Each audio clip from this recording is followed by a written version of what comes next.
मंदिराच्या बाहेर लिहिलेलं एक सुंदर वाक्य. जर उपवास करून परमेश्वर आनंदी असते तर या जगातील रिकामे पोट असलेला भिकारी मनुष्य जगात सर्वात सुखी असता. उपवास शरीरासाठी नाही तर विचारांसाठी केला पाहिजे. मनुष्य स्वतःच्या नजरेत सुखी असला पाहिजे. जग तर परमेश्वरापासून सुद्धा दुखी आहे.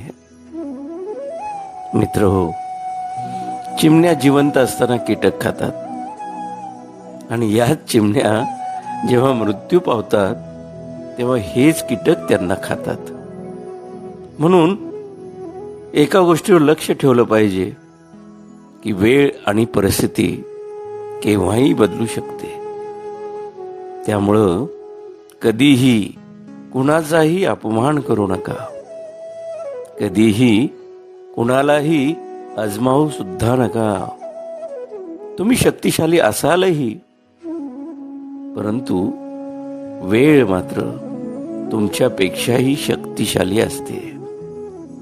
एका झाडापासून किंवा झाडाच्या वनांपासून अनेक माचीच्या काड्या बनवता येतीलही, परंतु तीच एक काडी संपूर्ण त्या झाडांच्या वनालाही पेटू शकते.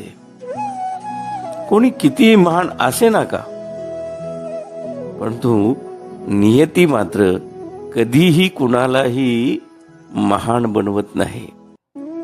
बघा ना, कंठ दिला कोकिळेला तर रूपच काढून घेतलं. सौंदर्य दिलं मोराला तर इच्छा हिरावून घेतली. इच्छा दिली मानवाला तर समाधान मात्र दूर नेलं. आणि समाधान दिलं संतांना तर संसार हिसकावून घेतला. म्हणून कधीही अहंकार करू नका. परमेश्वराने या मातीपासून बनवलं आणि याच मातीत आपल्या सगळ्यांचा शेवट केला. या जगात माणूस 3 गोष्टींसाठी फार श्रम करतो. पहिली गोष्ट, माझं नाव मोठं व्हावं, माझा पोशाख चांगला असावा आणि माझं घर सुंदर असावं.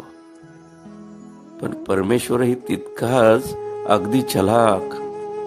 मृत्यू होताच परमेश्वर या 3ही गोष्टी सगळ्यात पहिल्या बदलून टाकतो. नावापुढं स्वर्गीय, पोशाख कफन आणि घर स्मशान करून टाकतो. कटू आहे पण सत्यही आहे, जे आपण समजून कधीच घेत नाही. अहो, दगड एकदाच देवळात जातो पण भगवंत होतो.